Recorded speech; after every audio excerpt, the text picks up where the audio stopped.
Et je vais commencer par vous envoyer le lien. Bon, c'est un tutoriel qui existe sur Internet et qui est distribué par Oracle, qui est aujourd'hui le distributeur officiel du langage Java. Donc, je vais vous envoyer ça par messagerie.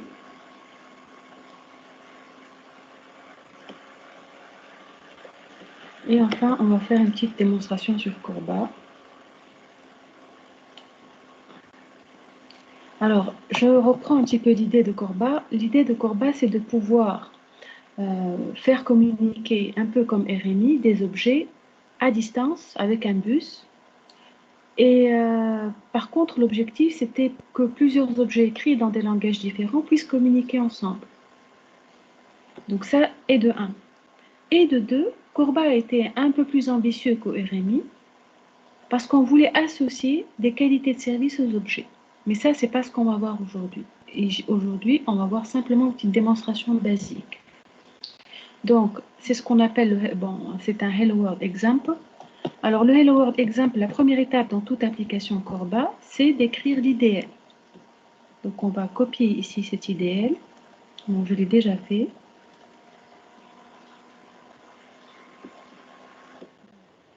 Sélectionner l'IDL. Et on va en discuter ensemble. Bon, je l'ai déjà fait, d'accord. Et donc, je vais copier. Et ce résultat-là, je l'ai déjà écrit dans un fichier qui s'appelle hello.idl.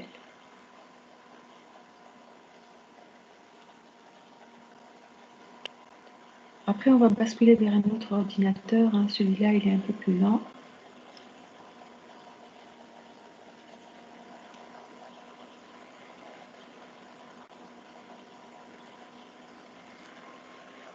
Donc, je vais ouvrir. J'ai fait une petite application Corba 2.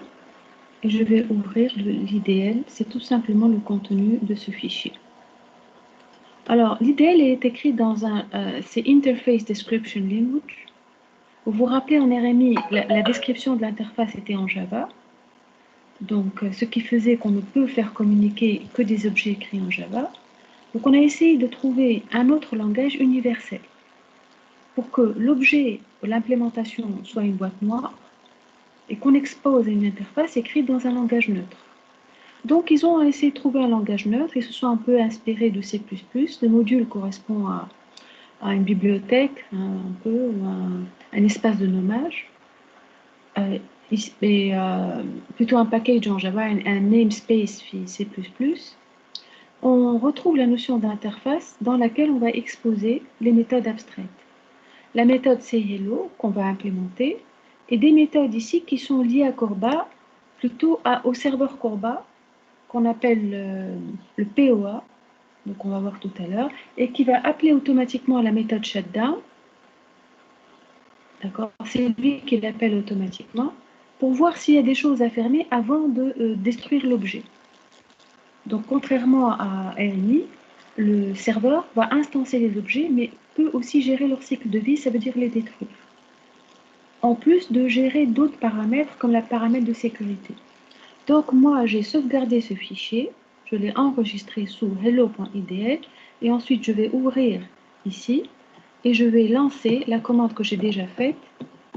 Ça veut dire générer l'équivalent du RMI, idlj.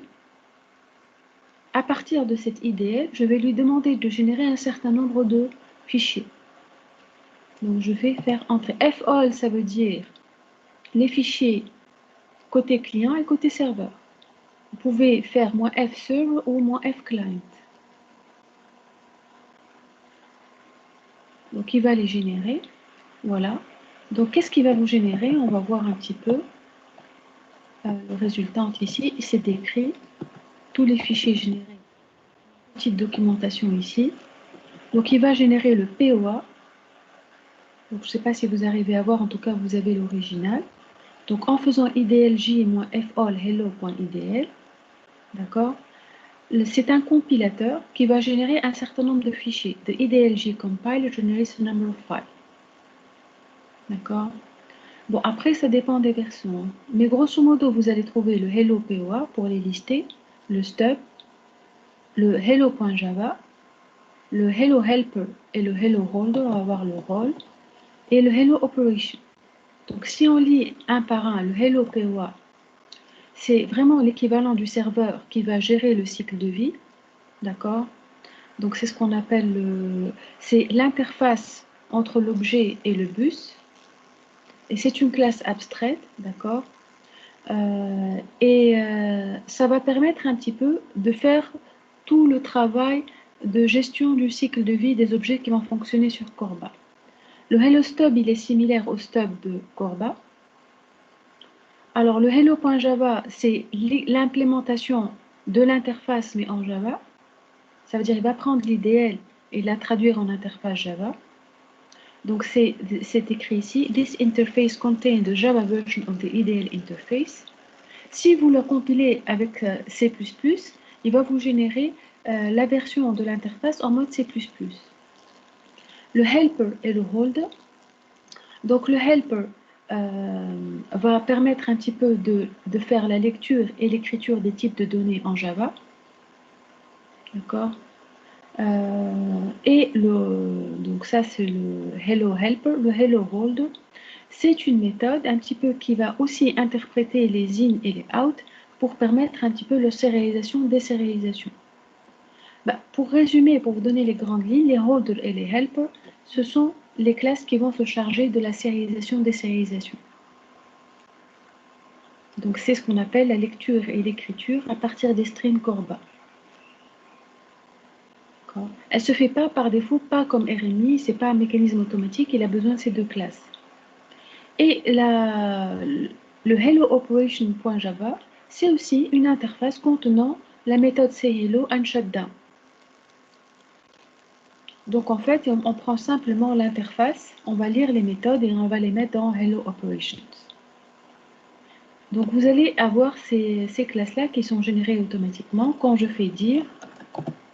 Donc ici, je vais aller dans le fichier hello app qui correspond au package créé automatiquement.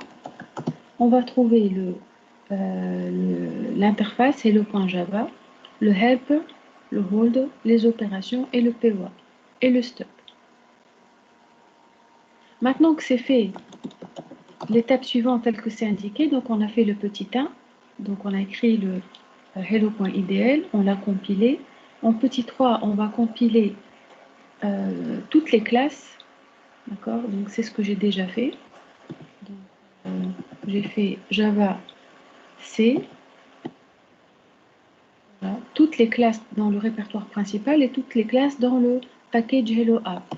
Donc je les ai compilées, ça s'est passé correctement, avec quelques warnings. Voilà, c'est pas grave. Donc j'ai fait l'étape 3. L'étape 4, maintenant on va démarrer le bus. C'est pas comme RMI, c'est un service qu'il faut démarrer. Donc je prends la commande to start from an MS-DOS operation system. Donc il faut le démarrer en lui donnant le port sur lequel il va fonctionner. Donc je vais le démarrer ici. Donc je vais m'assurer qu'il est déjà arrêté. Donc, voilà. Donc je reprends ma fenêtre et je vais démarrer le bus, l'ORBD.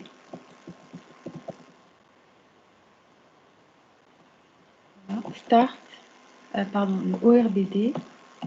Je cherche la commande. Voilà, c'est la commande start qui est écrite là, ORBD, et c'est le port 1050. Et il va me démarrer le bus. Il va ouvrir une autre fenêtre, il va démarrer le bus. Ça, c'est l'ORBD. Maintenant, le bus qui va transporter les objets est démarré, les requêtes plutôt.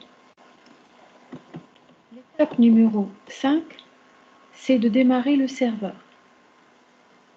Le serveur, bien entendu, j'ai oublié de vous dire, donc les tableaux là, du code, qu'est-ce qu'il y a comme fichier? Peut-être je suis allée un peu vite sur les fichiers. On a au départ l'interface. Ensuite, on a le serveur qui est là. Pardon, on a l'implémentation de l'interface. Donc, je vais ouvrir ici l'implémentation de l'interface. Il s'appelle hello implementation.java. C'est tout simplement, la contrainte, c'est pour avoir un objet en Java, c'est qu'il hérite de hello POA. Et il a l'attribut le bus. Donc, il va associer l'ORB val à l'ORB. Et la méthode c'est hello va dire hello. Et ici, on va demander à un bus de faire un shutdown, de ne pas en fait supprimer l'objet. Donc ça, c'est l'implémentation. Donc j'ai copié le code qui est ici. Ensuite, j'ai le serveur qui est là. Donc je vais réouvrir le bloc-notes. Et je vais ouvrir le fichier du serveur que j'ai copié.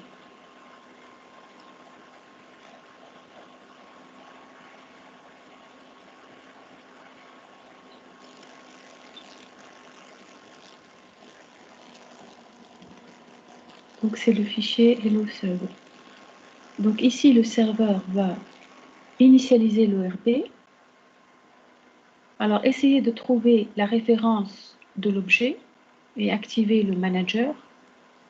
Alors, créer le servant et l'enregistrer auprès du bus.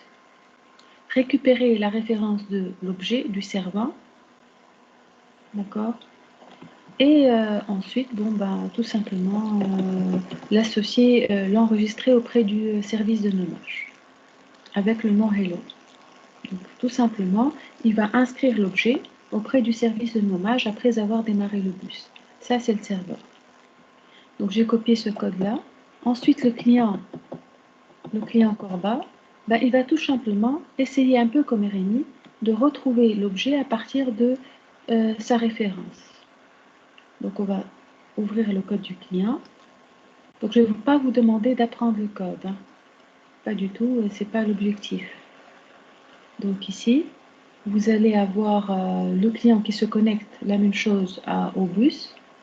Alors, il va demander ensuite de retrouver le nom de l'objet hello en s'adressant au service de nommage. Le narrow, ça veut dire essayer de me retrouver l'objet hello. Ensuite, une fois qu'on a l'objet, on va appeler la méthode hello, tout simplement. Donc, qu'est-ce qui nous reste? L'étape suivante maintenant, si on revient un peu les étapes de codage qui sont là, on a démarré le bus, on va démarrer le serveur. Donc, comment est-ce qu'on démarre le serveur? En faisant Java, lançant le serveur, lui donner le port sur lequel il va se connecter et l'adresse IP du host. Donc, je vais démarrer ici le serveur. Alors, c'est Java. C'est tout simplement la commande start Java Hello Server.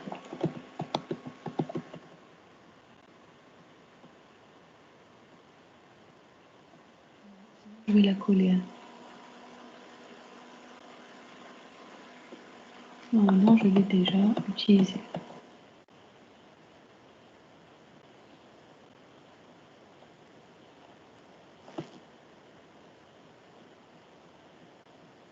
On va faire un copier-coller ici. Et ici, je vais coller. Donc, le serveur est démarré. Il va démarrer ici. Il est ready and waiting. Donc, on a déjà deux fenêtres qui sont démarrées. Il faut lancer la troisième. La troisième va servir à lancer le client. Alors, lancer le client, c'est Run the Client Application. Kif, on doit lui donner l'ORB, le port de l'ORB. On va faire coller, ainsi que... Alors, on va faire un CD pour être dans le répertoire dans lequel j'ai mes fichiers, qui est Corba 2. Et ensuite, on va lancer le client. Voici le final. J'ai lancé le client et là, voici la référence l'IOR. Ça ne fonctionne pas avec des URL, ça fonctionne avec des IOR. Donc ça, c'est l'IOR de l'objet. Donc il a obtenu la référence de l'objet hello et le serveur lui a répondu hello world. Donc ça, c'est la réponse du serveur en faisant say hello. Alors on va voir s'il y a une trace côté serveur. Je ne suis pas sûre que le serveur affiche une trace. Normalement, il n'y a pas de trace côté serveur, hein, sauf erreur de ma part. Ça, c'est le serveur, donc il n'y a pas de trace. On peut rajouter une trace. Hein. Donc c'est tout simplement, ce message-là provient de l'objet qui est côté serveur. Donc, Corba, bien qu'il soit rarement utilisé de nos jours, est quand même l'initiateur de beaucoup d'idées très très intéressantes. Alors aujourd'hui, je vais faire un peu les deux opposés, les deux extrêmes. Autant Corba était vraiment l'initiateur, l'autre aujourd'hui on en est où par rapport à ses ambitions? On est au web service. Donc je vais basculer et vous faire une petite démonstration sur le web service et revenir sur le cours web service après. Donc je vais ça avant, ici, télécharger la liste des participants.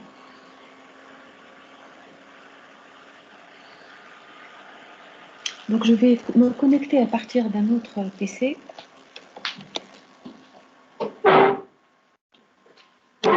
Donc on va faire la toute dernière technologie, enfin une des toutes dernières technologies, c'est pas la dernière.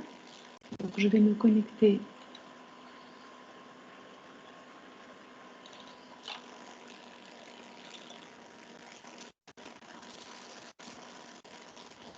Donc je vais arrêter ici et me reconnecter à partir d'un autre poste.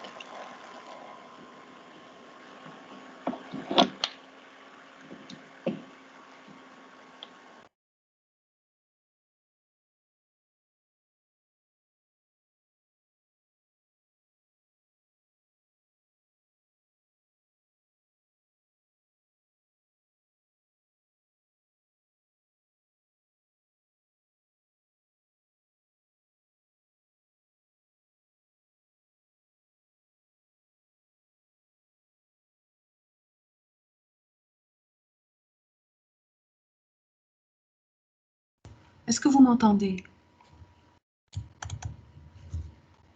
Juste un écho Oui, madame. pour assurer. Donc ici, je vais vous parler de... Donc je vais partager l'écran et on va d'abord lancer le Paint.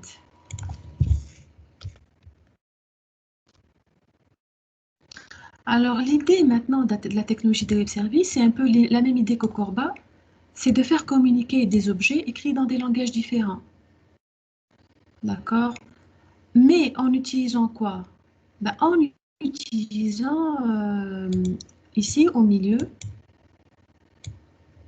on va avoir, bon, je ne sais pas trop dessiner, mais on va dessiner directement une ligne à travers le Internet. Alors que dans RMI et dans Corba, vous avez ici des protocoles propriétaires. RMI, EIOP, dans les autres technologies, c'est propriétaire. Ça veut dire que vous ne pouvez pas appeler un composant, un client ne peut pas appeler un autre objet sur le web. Donc, vous avez vu un petit peu que le web service, son ambition, c'est de faire communiquer des objets écrits dans des langages différents en utilisant les technologies du web. شنو هما les technologies du web? عندكم شي فكرة؟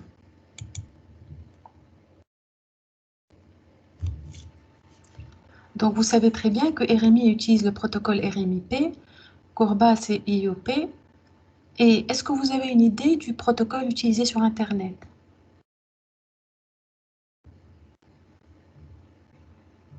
HTTP. Tout à fait. Donc, l'idée, c'est de pouvoir appeler des méthodes via le protocole HTTP. C'est au lieu d'envoyer un appel objet, c'est d'appeler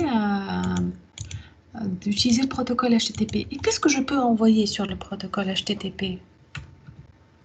D'abord, ça veut dire quoi HTTP? شنو معناها HTTP? HTTP va pour un. Hypertext Transfer Protocol. D'accord. قريتوها un peu مع سي أيمن سلاوتي ولا مع les technologies du web ou pas? Pas vraiment. Pas vraiment. Bon, c'est tout simplement ce que vous recevez du texte. En fait, vous envoyez du texte et vous recevez du texte.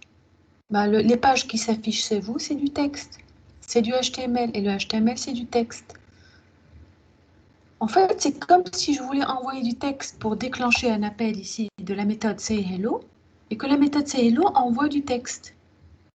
HTTP sert à recevoir et à envoyer du texte. Mais un texte à base de balises. Un texte un peu écrit avec des balises. comme que les balises, c'est si je vais dans n'importe quelle page internet, c'est un langage à base de balises. Donc si je vais ici, n'importe quelle page, alors je fais afficher la source. En fait, le code source de la page, c'est du texte. Oui, c'est du texte. Je reçois du texte, je le formate un peu. Ici, le formatage se fait avec des accolades. Bon, on va voir pourquoi tout à l'heure. En fait, l'idée est géniale et très intéressante. Ben, au lieu de me faire des protocoles, pourquoi je ne communique pas avec les objets avec du texte? Et en plus de ça, ici, on ne va rien changer par rapport. Je vais continuer à avoir du Java ici. Je peux avoir un Java ici. Et je peux ici avoir un objet écrit en C++. Mais qui communique via le web. Bon, je n'arrive pas à le déplacer ici. C'est HTTP. Donc, en fait, on cherche à généraliser. On cherche à généraliser les applications réparties. Ça veut dire à sortir les objets d'un contexte qui est plutôt une utilisation interne vers une utilisation généralisée, vers le web. L'objet est isolé, maintenant je m'en arrive tout en réparti qu'à l'intérieur de l'entreprise. Or, moi, je cherche à le rendre disponible à d'autres clients, mais via le web. Est-ce que ça veut dire que je vais inventer quelque chose de nouveau? Est-ce que c'est vraiment quelque chose? Non, une nouvelle révolution. On va avoir les langages, comme d'habitude, et je vais venir rajouter une couche supplémentaire ici.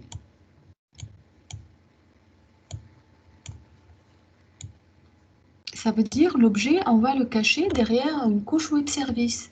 Ça veut dire quoi? Vous vous rappelez que l'interface, l'IDL en Corba était écrite, l'ambition était d'écrire dans un langage un peu universel. Ni du Java, ni du C++, proche du Java, proche du C++, etc. Et bien ici, là, on va retrouver cette notion d'interface, mais c'est comme si, ici, j'allais écrire une interface textuelle. Ça veut dire je vais décrire les méthodes accessibles à distance avec du texte. D'abord, d'une part, kiff les objets ici, on va envelopper l'autre objet dans du texte. Ça veut dire quoi? Ça veut dire qu'on va envoyer une demande, cette demande est transformée en texte, elle va arriver ici, on va analyser le texte et extraire les informations et on va appeler le code de la méthode sayHello. La méthode sayHello va nous retourner du texte qui va être enveloppé et va être retourné ici. Ça veut dire que normalement, ces deux objets-là, il y a des appels de méthode. Mais les appels de méthode se basent sur la sérialisation, désérialisation. Et on ne peut pas l'utiliser sur Internet. Donc le rôle de ces couches supplémentaires, c'est de transformer les appels en texte pour pouvoir les envoyer sur le HTTP. Je ne sais pas, je vais vous donner une petite démonstration. Par exemple, donc on va faire une nouvelle application. Donc tout simplement avec NetBeans. Donc je vais l'appeler Test Web Service.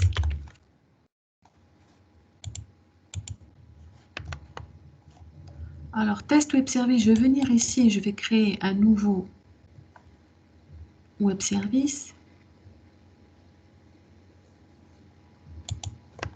Alors ce Web Service, je vais l'appeler sayHello. Et je vais le mettre dans un package Web Service. Pour vous dire que, qu'est-ce qu'il nous crée en fait par défaut? Il nous crée un objet en Java.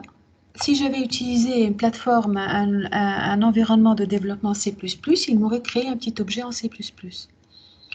Et cette classe-là va être annotée en tant que web service. Son nom, c'est sayHello. Il possède une méthode qui s'appelle hello. Cette méthode attend un paramètre qui est le nom, de type texte. Elle va me retourner hello concaténé au texte. Donc on voit bien que ici, on a à l'intérieur le noyau qui est là, c'est un noyau Java. Sauf qu'on l'a décrit un petit peu pour le préparer à rajouter cette couche supplémentaire. On a indiqué que cet objet-là va fonctionner en tant que web service. Donc, grâce à quoi? Grâce aux annotations qui sont apparues depuis la version Java 5, on annote la classe et on annote chaque méthode. Bien entendu, je peux rajouter tout un ensemble de méthodes. Tout ce que je veux, hein. Je peux insérer une autre méthode. Donc, add web service operation, je peux l'appeler say goodbye. Il prend comme paramètre un chaîne de caractères. Donc, ici, retourne, au lieu de hello, je peux retourner un goodbye.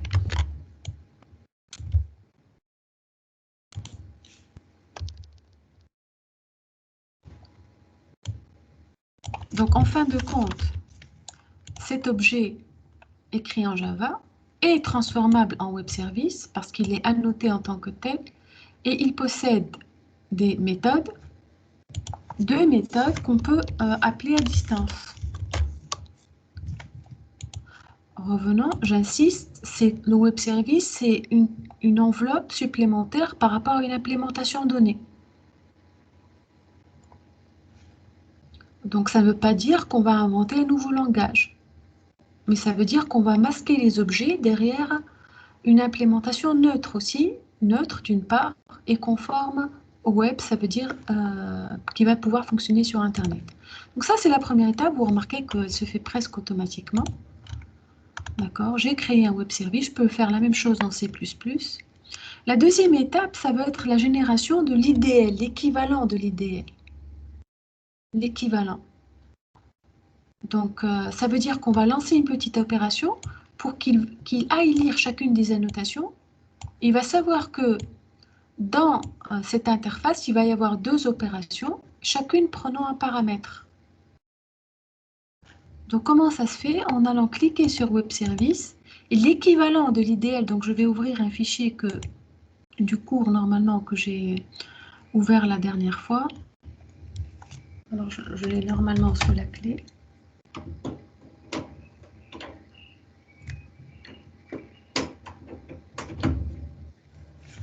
Je vais ouvrir la clé.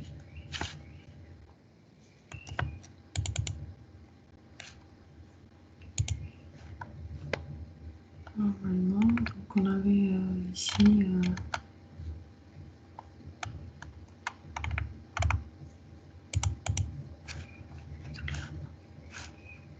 juste un petit aperçu par rapport ouvrir avec, on va plutôt là. Donc, on en est là en fait par rapport au web service. J'essaie de simplifier les choses. Hein. Donc, en fait, les web services, l'idée c'est pouvoir généraliser des langages comme RMI, comme Corba. L'équivalent de Corba et RMI dans un langage comme C++, c'est comme des cas. De se dire que les propositions actuelles qui sont celles-ci sont insuffisantes. Wahda monolangage, il n'y a que des RMI, c'est monolangage, donc seuls les objets en Java peuvent communiquer ensemble. Corba, c'est vrai qu'il est multilangue, multiplateforme, mais c'est très coûteux et on doit acheter un bus spécifique. Comme des coms, bon, on n'a pas vu cette année, vous aurez peut-être l'occasion de le voir dans le cours en troisième année .NET. C'est vrai qu'il est multilangage, mais il ne fonctionne que sur Windows. Et il a une très faible diffusion. N'oublions pas que l'ambition des applications réparties, c'est de se débarrasser de toutes ces contraintes. Je ne veux pas du monolangage et je ne veux pas du monoplateforme. Et je ne veux pas d'un bus compliqué à installer. Donc, je veux pouvoir le généraliser. Les protocoles qu'on a vus jusqu'à maintenant sont sophistiqués. Donc, si on fait un bilan de ce qu'on a vu jusqu'à maintenant, et en plus, tous les protocoles qu'on a vus ne sont pas généralisables sur le net. Donc, généralement, ils sont utilisés dans un intranet. Ils sont très bien faits quand vous êtes dans une solution intra-entreprise. Vous savez très bien que la majorité quand vous utilisez Internet, actuellement, il y a des pare-feux qui m'a fait Windows, comme Windows Defender. Et les pare-feux vont bloquer tous les ports. Vous avez vu tout à l'heure que Corba, par exemple, ou la RMI, nécessite l'ouverture d'un port. 1095, voilà pour RMI, le RMI registre utilise le port 1099, je pense. Et en fait, les pare-feux vont bloquer tous les ports et ne vont permettre l'ouverture que le port 80 qui est le port HTTP. Donc déjà, RMI, Corba et les autres technologies nécessitent l'ouverture d'un port et ça, c'est pas possible quand on est en présence de pare-feu paramétrés pour fonctionner en mode HTTP. Donc le web, voilà, les applications réparties qui vont être ouvertes sur le web ont besoin d'un nouveau protocole. Multilangage, multiplateforme. Ça, c'est l'ambition de toute application répartie. Là, je ne vais imposer aucun langage et je ne vais imposer aucune plateforme. Et je vais essayer de respecter les formats d'échange du web. On va revenir sur ce format-là. Et le web, c'est j'envoie une requête, je reçois une réponse en texte. Mais on va parler de XML tout à l'heure. C'est facile à implémenter. C'est utilise HTTP et ça va permettre de franchir les firewalls. Et avec des spécifications qui sont garanties par un organisme gérant des standards comme le World Wide Web Consortium. Et la réponse, un petit peu, c'est pas un nouveau protocole, c'est le Simple Object Access Protocol. Il y a un autre protocole qu'on verra la semaine prochaine, c'est le reste. SOAP, ce n'est pas un nouveau protocole. SOAP, ça va permettre simplement d'appeler un objet en texte, ça veut dire en texte XML. XML, il ne faut pas s'inquiéter, c'est pas compliqué, sur HTTP. C'est la combinaison de ces deux éléments-là qui vont permettre de spécifier le protocole SOAP. Donc, ce qu'on demande, c'est un protocole d'accès aux objets simple. Simple Object Access Protocol, c'est un protocole minimal. Il y a un protocole encore plus minimal que ça qu'on va voir la semaine prochaine. Il ne va rien imposer. Ni de bus, ni une API, ni un serveur web particulier, ni un modèle de programmation. Et ce n'est pas réinventer une nouvelle technologie. Ce n'est pas son objectif. Simplement, c'est de communiquer avec un objet en texte sur HTTP. Alors, pour vous faire une petite démonstration, bien entendu, c'est ça en fait SOAP. Ça va permettre d'envoyer une requête à un objet qui est là et que l'objet me puisse répondre. Donc, on va faire continuer notre petite démonstration. Donc, je vais revenir un petit peu sur... oui, j'ai besoin de vous montrer quelque chose avant ici.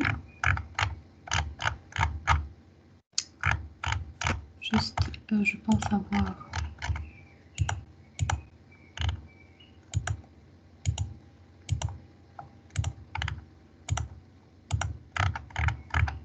Pour montrer un peu les équivalences, juste... il y a un slide très important. Donc, je vais faire le tri, vous donner que les slides nécessaires.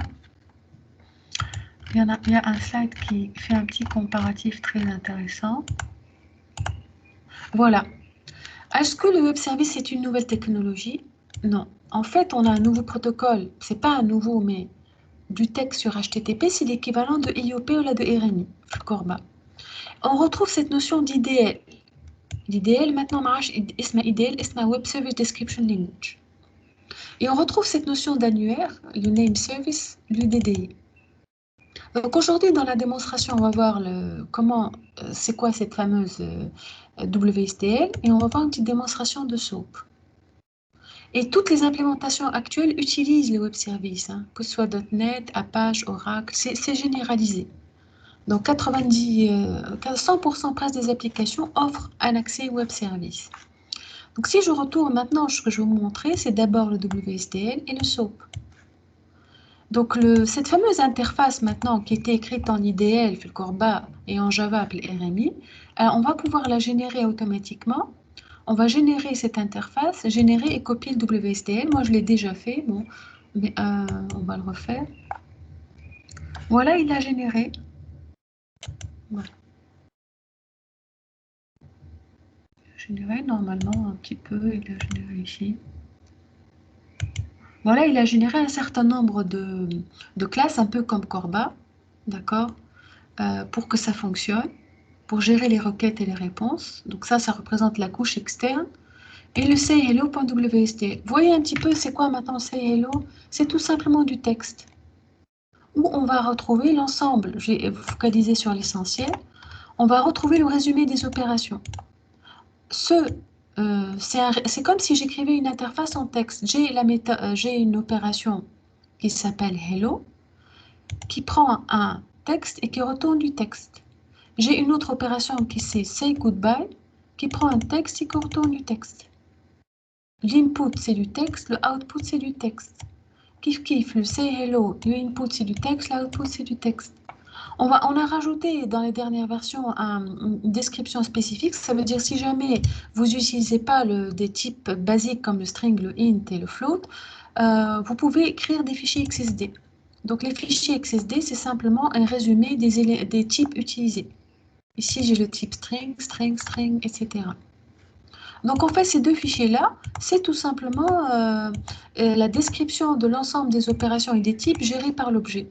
Et ces fichiers-là sont générés automatiquement. Là, ici, j'ai la réponse de hello. Ici, la réponse de goodbye. Là, la requête et là, la requête. Maintenant, qu'est-ce qu'il reste à faire un petit peu? C'est de faire un petit test du web service. Donc, on va le rendre opérationnel. Et on va le tester.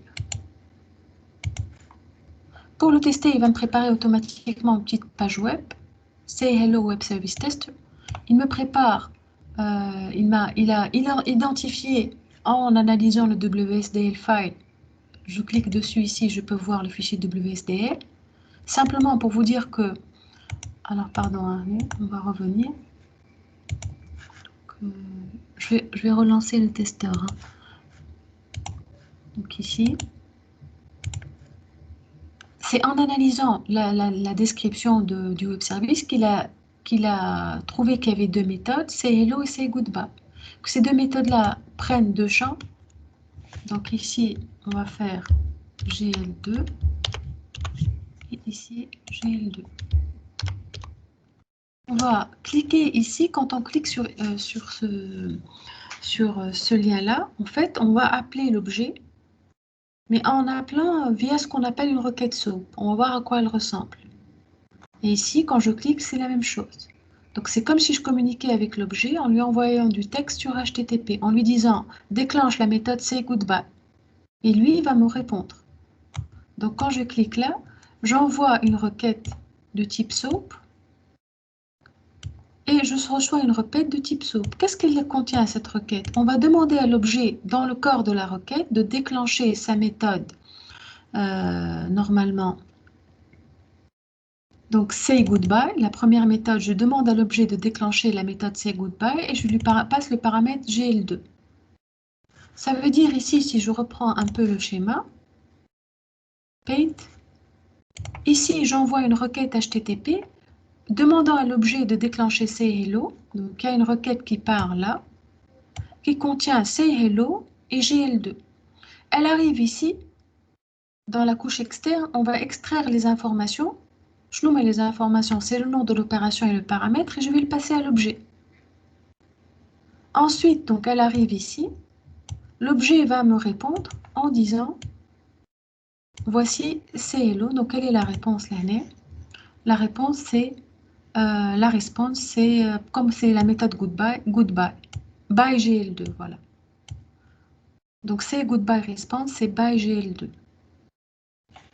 Je peux aussi déclencher la méthode test hello. Donc, on appelle la méthode hello test et il me répond. La réponse de hello, c'est hello test. Bien sûr, ici, il va falloir, en fait, on peut aussi extraire ces éléments-là et les afficher d'une meilleure manière côté client. Ça veut dire que le client qui est là, c'est pas un client C++ pour l'instant. C'est comme si j'avais appelé l'objet. Ici, c'est pas exactement. Ici, j'ai appelé l'objet avec un navigateur.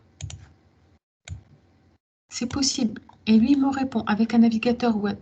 Mais je peux aussi appeler l'objet avec n'importe quel autre objet, à condition que je puisse analyser la réponse SOAP et extraire les informations. Donc, soit vous l'appelez par un navigateur, soit vous l'appelez par le biais d'un autre objet capable d'extraire, d'analyser donc cette réponse et d'extraire ici la réponse hello test. Donc maintenant, vous voyez un petit peu que c'est très intéressant. Je reviens ici à l'idée principale. L'idée, c'est d'aller écrire un objet, voilà le source, n'importe quel objet, je peux rajouter autant de méthodes que je veux. Je peux rajouter une méthode avec deux opérations, avec deux paramètres. Je vais l'appeler opération addition. Bien sûr ici, alors on va paramètre string string. Donc c'est prendre deux paramètres de type entier. On va essayer de voir si on peut changer ici en... On va faire plutôt supprimer cette méthode.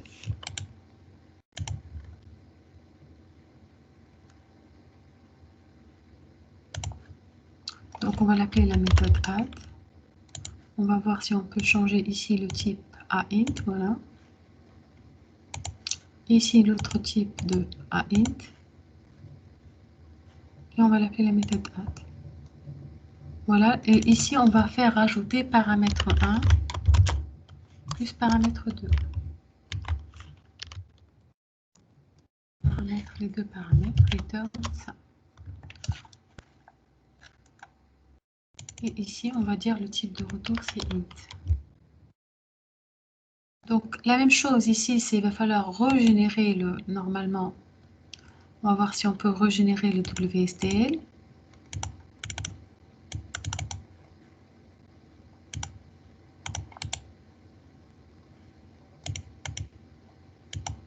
Donc il a rajouté la méthode add ici automatiquement.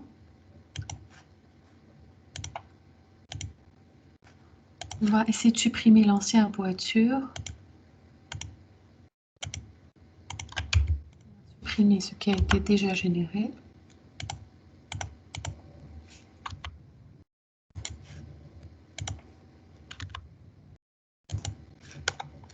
Donc on va venir ici, on va faire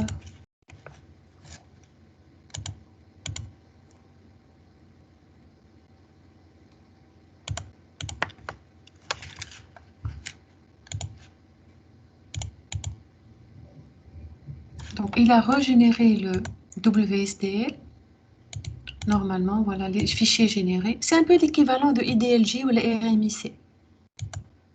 Donc la nouvelle interface va contenir la méthode add. D'accord. Et on va dans le XSD, bon, c'est un peu compliqué, mais trouver tous les paramètres de la méthode add. Elle prend un entier, elle retourne un entier.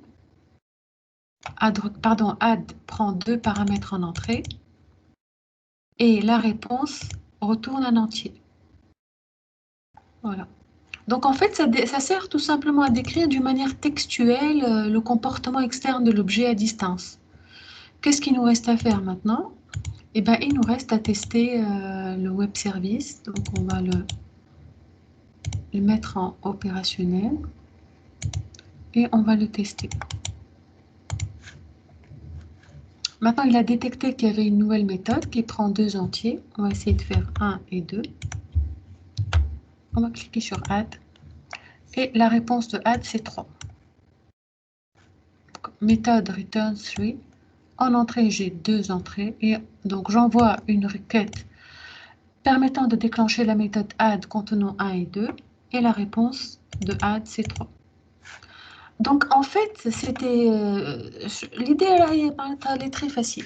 Le web ne transporte que du texte. Je nous mets les deux textes possibles. Soit vous allez le voir, et je n'insiste pas dessus beaucoup. On aura l'occasion d'en discuter tout au long de votre formation future. Soit du HTML, soit du XML. Ce n'est que du texte descriptif. Alors, l'idée géniale, c'est de se dire, je vais tout simplement, au lieu d'avoir une interface IDL ou RMI remote, je vais exposer l'interface textuellement et puis je vais communiquer, appeler les méthodes en texte. Cette couche supplémentaire extrait des informations, appelle l'objet, l'objet répond 3, la réponse 3 va être enveloppée dans une réponse textuelle et retournée au client. Ça peut être n'importe quel client, hein. Un autre objet ou un navigateur. Donc, voici un petit peu, donc on a vu, c'est ça le SOAP. Le SOAP, c'est quoi? C'est tout simplement le fait voilà, le SOAP, c'est constitué d'une requête et d'une réponse. La requête est textuelle, elle peut être transportée sur HTTP, la réponse. Donc du coup, on a répondu à la première question qui est comment généraliser les applications réparties vers le web. La deuxième chose, c'est comment exposer une interface pour que je puisse exposer des méthodes accessibles à distance. Au lieu d'avoir une IDL, eh bien, je vais tout simplement l'exposer ici de manière textuelle. Et c'est généré automatiquement en allant simplement analyser le code initial de l'objet.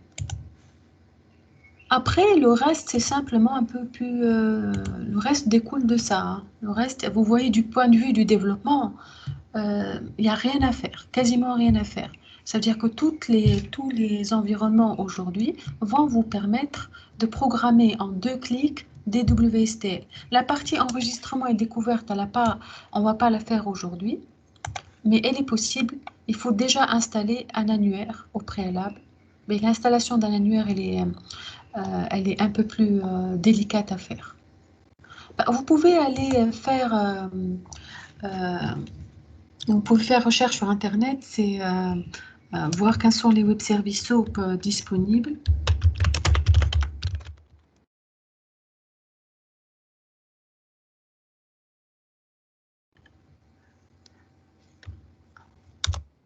Vous allez avoir Available.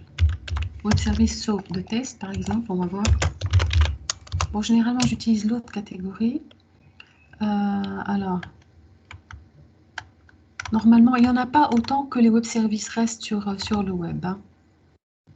On va voir, je vais voir sinon la semaine prochaine. Available web services SOAP over le web. Free.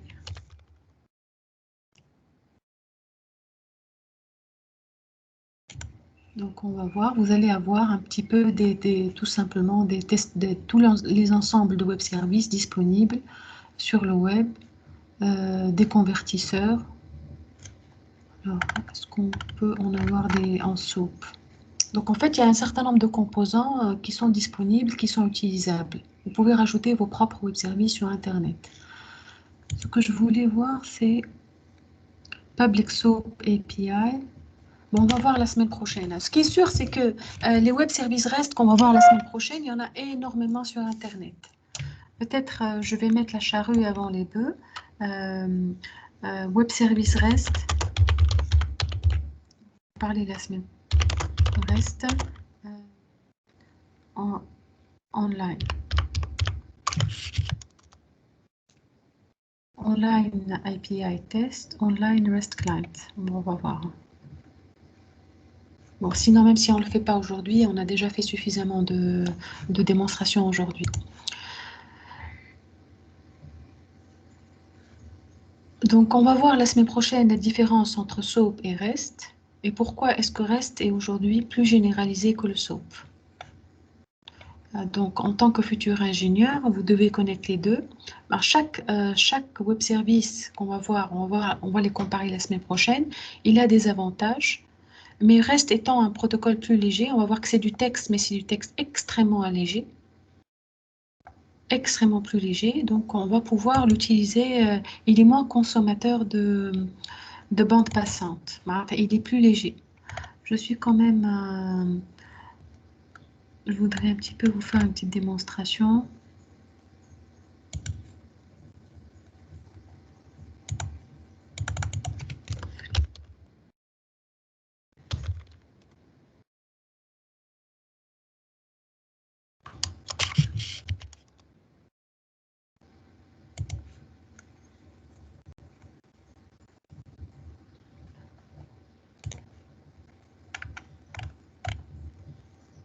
Bon, la semaine prochaine, je vous fais ça. Ben, ce qu'il faut retenir, c'est pas ni la syntaxe, ni quoi que ce soit, c'est qu'il y a il y a, bon, je vais essayer une trilogie qui est tout le temps, qui existe toujours dans les applications réparties. Il y a une trilogie. Il y a 3 sommets. Il y a l'objet, donc on va écrire ici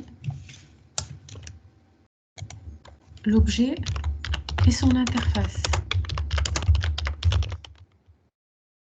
Qu'il expose publiquement. Et ça, c'est une implémentation qui est une boîte noire. L'interface est publique. Alors, la deuxième partie, c'est le protocole avec lequel j'accède aux objets. Et la troisième partie, c'est comment localiser un objet. Donc, c'est typiquement les annuaires. Donc, c'est la localisation de l'objet. Quel que soit le langage et la technologie, vous allez retrouver cette trilogie. D'accord? Maintenant, cette trilogie, soit il y a des solutions qui sont intra-entreprises, ça veut pas dire qu'elles sont mauvaises, hein. Ça ne veut pas du tout dire qu'elles sont mauvaises, mais ça veut dire qu'elles sont utilisables, elles ne sont pas généralisables. Soit vous décidez de vous ouvrir et donc d'utiliser les nouvelles solutions orientées web. Donc l'objet et son interface, si vous êtes en mode web, vous allez avoir l'objet classique et l'interface WSDL, des protocoles orientés web comme SOAP ou REST qu'on va voir la semaine prochaine, et des annuaires un peu comme UDDI qu'on n'a pas vu aujourd'hui. Il y a toujours un moyen d'inscrire un objet dans un annuaire pour pouvoir le rechercher. في RMI, شفنا l'objet et l'interface RMI, le protocole c'est RMI, l'annuaire c'est le RMI Registry. في Corba, vous avez IDL, vous avez IOP, et vous avez un annuaire qui est plutôt lié au POA, géré automatiquement par le Portable Object Adapter.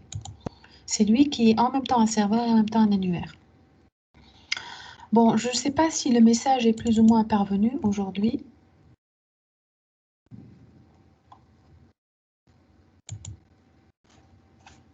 Rawa, Mohamed, Samet.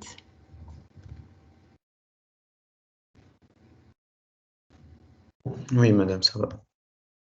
Ah, donc, l'idée, c'est de parcourir en longueur, plutôt de faire un parcours le plus vaste possible de l'ensemble des technologies, vous permettant de faire des applications réparties. Par la suite, donc c'est de préparer votre mindset, ça veut dire votre manière de voir les choses pour intégrer et détailler plus tard l'ensemble de ces technologies. Ça veut dire que vous allez les découvrir dans des contextes différents à chaque fois. À chaque fois, vous aurez tout le temps, lors de votre formation future, de vous approfondir dans chacun de ces axes. Il n'y a rien qui est mauvais, rien qui est bon. Tout est fait pour être utilisé selon le contexte. Ben, donc, la semaine prochaine, نعرفش كان فما une séance ولا.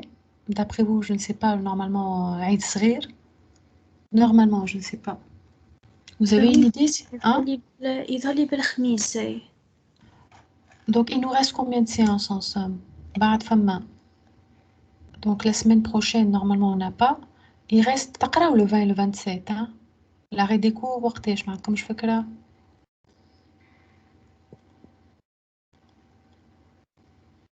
قبل le 27 madame. Le 27. Bon, on aura en tout cas une séance où on fera un bilan et on fera ce qui est sur reste. Si voilà, on fera la dernière technologie, c'est le protocole REST. Donc moi j'ai fait, on a fait un petit cours où on a introduit des nouvelles possibilités.